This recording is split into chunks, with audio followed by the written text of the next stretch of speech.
درود پاک پڑھ لیجیے۔ اللہم صلی علی سیدنا و مولانا محمد معدن الجود والکرم وآلہ وبارک وسلم۔ صلاۃ و سلام علیک یا رسول اللہ صلی اللہ تعالی علیہ وسلم۔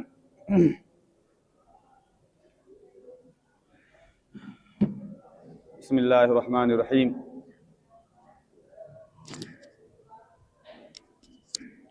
الا بذکر اللہ تطمئن القلوب۔ آج آپ دیکھیں کہ ہر شخص جو ہے کسی نہ کسی وجہ سے پریشان ہے۔ کوئی گھر کی پریشانیوں میں گھرا ہوا ہے، تو کوئی کاروبار کی پریشانیوں میں گھرا ہے، کوئی بچوں کے رشتوں کی وجہ سے پریشان ہے، تو کوئی مالی حالات کی وجہ سے پریشان ہے۔ دل انسان کا پریشان ہے، بے چینی اتنی بڑھ جاتی ہے کہ کبھی دوستوں کی محفل میں ہے، تو کبھی شراب کے اڈے پر ہے، کبھی چوراہے پر ہے، لیکن بے چینی اس کی دور نہیں ہوتی۔ انسان کا دل بے چین رہتا ہے، انسان کا دل پریشان ہے۔ تو آخر اب دیکھیں، سکون تلاش کرنے کے لیے کوئی کیا کرتا ہے؟ گانے سننے لگتا ہے، کوئی کرتا ہے کہ وہ دوستوں کے پاس میں جا کر کے بیٹھ گیا اور جانے کے بعد میں وہاں گپے شپے لڑانے لگے، کوئی چائے کے اڈے پہ چلا گیا، لیکن دیکھتا ہے انسان پریشان ہوتا ہے، پریشان ہوتا چلے جاتا ہے، بے چینی اس کی دور نہیں ہوتی۔ آخر کیوں؟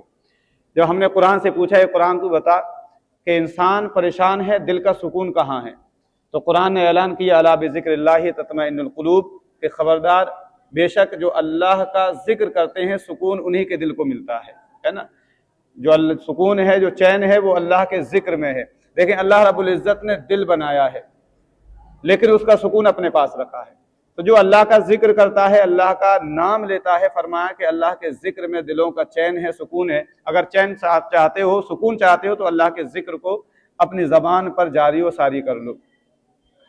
اللہ رب العزت کا ذکر وہ ہے کہ جو دلوں کو زندہ کر دیتا ہے۔ دیکھیں، جسم کی جس طرح غذا ہوتی ہے نا، کہ انسان کو جب بھوک لگتی ہے تو وہ کھانا کھاتا ہے، پانی پیتا ہے، یہ جسم کی غذا ہے کہ جسم کو جب بھوک لگتی ہے تو اسے کھانا چاہیے، اور جب بندہ کھانا کھاتا ہے تو پیٹ سیر ہو جاتا ہے، بھوک ختم ہو جاتی ہے۔ اللہ رب العزت نے جو روح رکھی ہے، اس کی غذا کیا ہے؟ اس کی غذا نہ تو کھانا ہے، نہ پانی ہے، نہ فروٹ ہے، نہ ڈرائی فروٹ ہیں۔ اس کی غذا ہے کہ آخر دیکھیں، جسم جو ہے مٹی سے بنا ہوا ہے، تو اللہ نے اس کی جو غذا رکھی ہے وہ زمین سے ہی رکھی ہے، یعنی جو بھی کھانا آپ کھاتے ہیں وہ زمین سے پیدا ہوتا ہے، اور روح جو ہے آسمان کی طرف سے آئی ہے۔ تو اس کی جو غذا ہے وہ آسمانی ہے، یعنی اللہ کا ذکر ہے، تلاوت قرآن ہے، رسول پر درود ہے۔ آپ یہ کام کریں گے تو روح کو سکون ملتا ہے، یہ روح کی غذا ہے۔ جب آپ کہتے ہیں سبحان اللہ تو اللہ خوش ہوتا ہے۔ جب بندہ ایک مرتبہ سبحان اللہ کہتا ہے تو 30 نیکیاں اس کے نامہ اعمال میں درج کر دی جاتی ہیں۔ سبحان اللہ، ایک مرتبہ جب سبحان اللہ کہے، فرمایا کہ جب ایک روایت میں یہ بھی آتا ہے کہ بندہ جب سبحان اللہ جب کہتا ہے تو زمین سے لے کر آسمان تک جتنی جگہ ہے وہ سب ثواب سے، نیکیوں سے بھر دی جاتی ہے نا۔ تو اللہ کا جو ذکر ہے وہ دلوں کو سکون عطا کرتا ہے، یعنی روح کی غذا ہے۔ روح اگر بے چین ہے تو آپ دیکھیں، کبھی آپ نے دیکھا ہوا کہ جب دل پریشان ہوتا ہے، یہ تو پریکٹیکلی بات ہے کہ آپ کتنے بھی پریشان ہوں، کتنے بھی ڈپریشن میں ہوں، لیکن جیسے ہی آپ جب مسجد میں آتے ہو تو سکون ملتا ہے نہیں ملتا ہے کہ نہیں؟ مسجد میں جب آپ آ جاتے ہیں اور اللہ کا ذکر کرتے ہیں، نماز پڑھتے ہیں، تو دیکھیں ایک عجیب سا سکون ملتا ہے، ایک روحانیت ہوتی ہے، ایک کیفیت ہوتی ہے جو بندے کو سرور حاصل ہوتا ہے، وہ تھوڑا سا اس کو نا آرام ملتا ہے۔ یہ اللہ رب العزت کی طرف سے جو ہے بندے کو نازل جو ہوتا ہے وہ سکون حاصل ہو جاتا ہے۔ تو مسجد اللہ کا وہ گھر ہے جہاں سکون ملتا ہے، بیٹھنے میں بھی سکون ملتا ہے، بندہ چاہتا ہے بیٹھا رہے، اللہ سے باتیں کرتا رہے۔ ایک اللہ کی ذات ہی تو ایسی ہے کہ فرما کہ جو بھی چاہیے، جو بھی کہنا ہے مجھ سے کہو، میں ہی تمہاری دعاؤں کو سننے والا ہوں۔ ادعونی فاستجب لکم، مجھ سے دعا مانگو، مجھ سے کہو، میں ہی تمہاری دعاؤں کو قبول کرنے والا ہوں۔ حضرت سیدنا ابراہیم علیہ نبینا علیہ الصلوۃ والسلام ہیں، جو اللہ کے خلیل بھی ہیں اور پیغمبر ہیں، رسول بھی ہیں اور نبی بھی ہیں۔ اللہ رب العزت نے حضرت ابراہیم علیہ الصلوۃ والسلام کو بڑا مال و دولت دی تھی، بڑی زمین، بھینس، گائے، کھیت، بکریاں، اونٹ، بہت سارا کچھ دیا تھا۔ اللہ رب العزت نے فرشتوں میں ذکر کیا کہ یہ میرا خلیل ہے۔ فرشتوں نے عرض کیا، یا اللہ، جس کو تو اتنا مال و دولت دے اسے تو دوست تو ہونا ہی ہے۔ تو اللہ نے فرمایا کہ اچھا ٹھیک ہے، اگر میرے خلیل کو آزمانا چاہتے ہو تو جاؤ اور میرے خلیل کو آزما لو۔ فرشتے انسانی شکل و صورت میں آتے ہیں، اور جہاں حضرت ابراہیم علیہ السلام کے جانور چل رہے تھے وہاں سے تھوڑی دور جا کر کے اللہ کا ذکر کرنے لگتے ہیں۔ کیا کہتے ہیں؟ سبحان اللہ، सुबहान अल्लाहि वल्हम्दुलिल्लाहि वला इलाहा इल्लल्लाहु वल्लाहु अकबर। ज़ोर ज़ोर से फरिश्ते ये जिक्र कर रहे हैं। हज़रत इब्राहीम अला नबीना अलैहिस्सलातु वस्सलाम ने जब ये जिक्र को सुना, अल्लाह का जैसे ही जिक्र सुना तो आपको मज़ा आने लगा, क्योंकि अल्लाह से बड़ा मोहब्बत करते थे, बड़ा प्यार करने वाले और अल्लाह का हमेशा जिक्र करने वाले, और उनके दिल तो वैसे ही अल्लाह के जिक्र में हमेशा मशगूल रहते हैं। और कहते हैं इतनी प्यारी आवाज़ में आखिर कौन है जो अल्लाह का जिक्र कर रहा है। आपने ढूंढा, देखा एक शख्स है जो अल्लाह का जिक्र कर रहा है, आप उसके पास गए, आपको इतना सुरूर आया और कहा, ए अल्लाह के बंदे, मैं चाहता हूं कि मेरे लिए तू अल्लाह का जिक्र कर और मुझे अल्लाह का जिक्र सुना। फरिश्ते ने कहा, जो इंसानी शक्ल सूरत में था, कहा पहले तो जिक्र मैं अपनी मर्जी से कर रहा था, अब मैं आपके कहने से करूंगा, तो फिर आप मुझे क्या देंगे? कहा तुझे क्या चाहिए? कहा ये जितनी भी बकरियां हैं ये सारी बकरियां मुझे देनी पड़ेंगी। कहा अच्छा ठीक है, मैं ये सारी बकरियां तुझे अल्लाह के नाम पर देता हूं, बस तू एक मरतबा मुझे अल्लाह का जिक्र सुना दे। लेकिन तो सही, जब रूह को जब सुकून मिलता है ना, तो अल्लाह का नाम कितना सुकून देता है कि वहां बंदा फिर मालो दौलत की फिक्र नहीं करता है, वो बंदा जो है अल्लाह की राह में सब कुछ कुर्बान कर देता है। फरिश्ते ने फिर कहा, सुबहान अल्लाहि वल्हम्दुलिल्लाहि वला इलाहा इल्लल्लाहु वल्लाहु अकबर।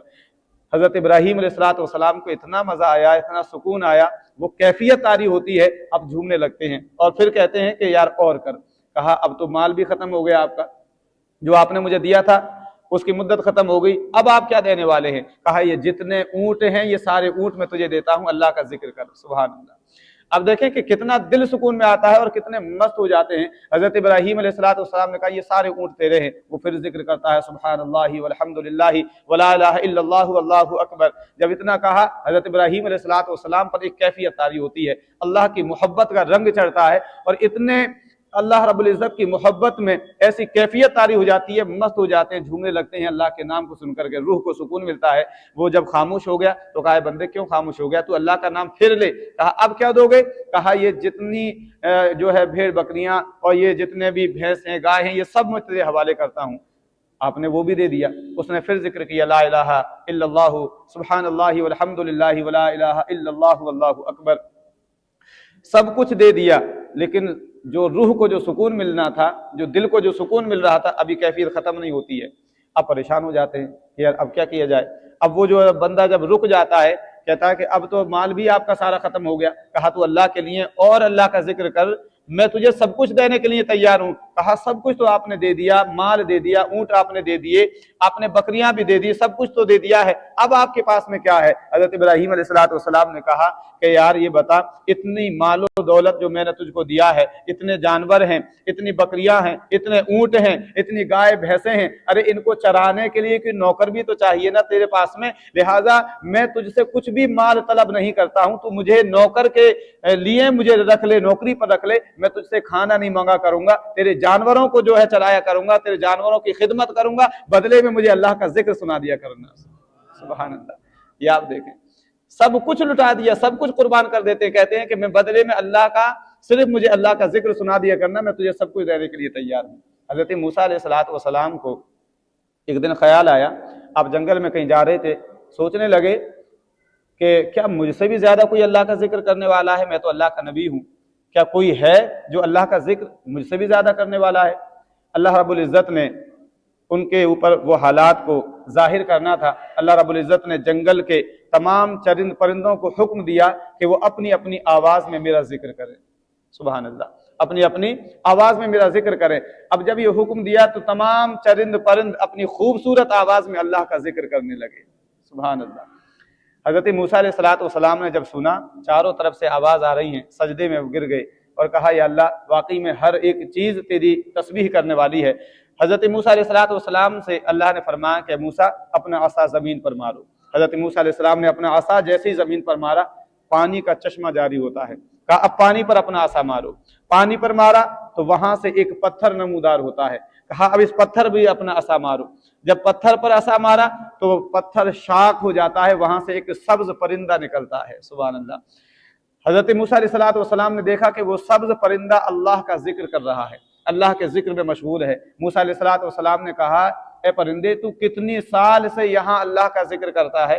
फरमाया कि 300 साल हो गए मुझे अल्लाह का जिक्र करते हुए। सुभान अल्लाह। कितने साल हो गए? 300 साल हो गए जो मैं अल्लाह का जिक्र करता हूं और दिन में 2 मरतबा मुझे पानी पेश किया जाता है, लेकिन मैं इस खौफ से पानी नहीं पीता कहीं ऐसा ना हो कि मैं पानी पीऊं और कहीं मौत का फरिश्ता मुझे लेने ना आ जाए। अल्लाह अकबर। आप ये देखें तो सही, तो पता चला हर एक चीज जो है अल्लाह का जिक्र करती है। अल्लाह फरमाता है फज़कुरूनी अज़कुरकुम, तुम मुझे याद करो मैं तुम्हारा जिक्र करूंगा। देखें हम यहाँ पर बैठे हैं ना, अल्लाह का जिक्र कर रहे हैं, यहाँ जो हम बंदों की महफिल में अल्लाह का जिक्र कर रहे हैं, लेकिन अल्लाह फरमाता फज़कुरूनी अज़कुरकुम, तुम मुझे अपनी महफिल में याद करते हो, मैं तुमसे बेहतर महफिल में मैं तुम्हें याद करता हूँ। सुभान अल्लाह। यानी मैं फरिश्तों की महफिल में तुम्हारा जिक्र करता हूँ। अब यहाँ पर हमारा जिक्र करना अल्लाह का इस बात की दलील है कि अल्लाह फरिश्तों में हमारा जिक्र फरमाता है। अब मुझे बताएं तो सही कि जब रब हमारा जिक्र फरिश्तों में फरमाए तो फिर उस बंदे की शान का आलम क्या होगा कि जिसका जिक्र अल्लाह फरिश्तों में फरमाता है। सुभान अल्लाह। और फरमा फज़कुरूनी अज़कुरकुम, यानी तुम मेरा जिक्र करो मैं तुम्हारा जिक्र करूंगा। अल्लाह अकबर। तो अल्लाह रब्बुल इज़्ज़त की जो मोहब्बत है, लिहाजा इंसान को चाहिए कि अल्लाह रब्बुल इज़्ज़त की मोहब्बत में हमेशा सरशार रहे और दुनिया की हर एक चीज जो है, कायनात का जर्रा जर्रा अल्लाह रब्बुल इज़्ज़त की तस्बीह बयान फरमाता है। कुरान कहता है व इम मिन शैइन इल्ला युसब्बिहु बिहम्दिही, यानी और कोई चीज नहीं जो उसे सराहती हुई उसकी पाकी ना बोले। यानी दुनिया की हर एक चीज, कायनात की हर एक चीज जर्रा जर्रा अल्लाह रब्बुल इज़्ज़त का जिक्र करता है, जिसकी जैसी तस्बीह होती है। मुझे बताएं जो कायनात की हर चीज अल्लाह का जिक्र करे और जो इंसान अशरफुल मखलूकात है अल्लाह का जिक्र न करे तो कितनी गलत बात है ना। हमें चाहिए अल्लाह का जिक्र करते रहें। अगर चाहते हैं कि दिलों को चैन मिले, दिलों को सुकून मिले, अल्लाह का कुर्ब हासिल हो और हमारे दिल जिंदा हो जाएं, तो अल्लाह का जिक्र किया करें, अल्लाह का जिक्र किया करें। देखो अल्लाह के नाम में ही कितनी मोहब्बत होती है। आप प्यार से नाम तो लेकर के देखें, एक मरतबा कहें अल्लाह। अब देखें अल्लाह का नाम लेकर के देखें कितनी चाशनी है, कितनी मिठास है इस नाम के अंदर। बंदा जब अल्लाह का नाम जब पुकारता है ना तो शिफा मिलती है, दिल को सुकून मिलता है, करार मिलता है। तो रूह जो है ये आसमानी है। रूह को अगर सुकून देना चाहते हो और चाहते हो कि चैन मिले, सुकून मिले, करार आए, तो फरमाया कि अल्लाह रब्बुल इज़्ज़त का जिक्र करो, इसलिए कि अला बिज़िक्रिल्लाहि तत्मइन्नुल क़ुलूब, दिलों को चैन अल्लाह के जिक्र से ही मिलता है। अल्लाह रब्बुल इज़्ज़त हमें अमल के